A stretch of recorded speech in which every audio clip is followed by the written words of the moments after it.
I think it really wasn't until the Dino series came out. So that kind of changed my thinking. And I'm like, wow, these are really, really interesting lights. And then when the Evoke came out, that just started the ball rolling. When they came out with the Forza 500, I already trusted the brand. I already knew that this was a safe bet. For me, what I saw first was at a trade show, I saw the Forza 500, and it had the Fresnel on it, and I was impressed by it. You know, the other manufacturer was in the 300 watt range, and so I was like, oh wow, that's pushing the envelope again. But at the time, I wasn't quite ready to get into Nanlite, and so I think it really wasn't until the Dino series came out. So there was a Dino 650 and 1200C.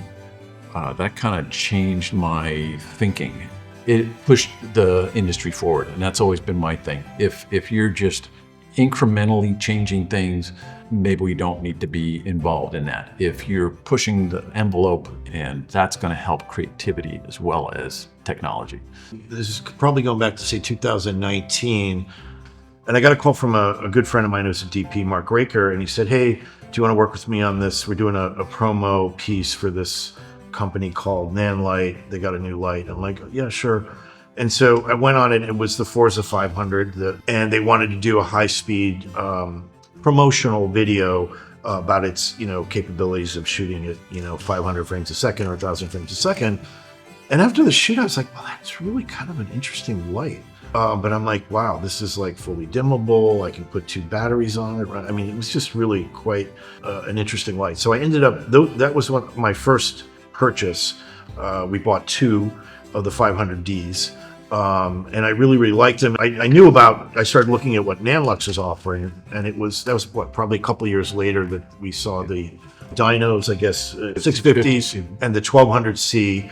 And I'm like, wow, these are really, really interesting lights. And then when the Evoke came out, that just started the ball rolling. And then, yeah, so that was sort of my intro. And so my first introduction to Nanlux One was fluorescent, and it was pancake thin. Get 6 of these things, put them side by side, bang. It was just amazing. When LED came out, it was light panels. And I was like, I got it. It was the 1200D.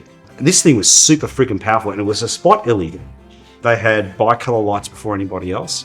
And then my first introduction to a COB light was also a Nanlux One light. So this was a 400 watt Fresnel. That light replaced my 400 watt HMI units and down, and replaced my 575 HMI Fresnel. Cinematographers couldn't get their head around it. The whole concept of a light engine, everything else goes on the front. So it was like light years ahead of the opposition. And I thought, this is the future, this is it. So yeah, that was my first introduction to COB lights, was that.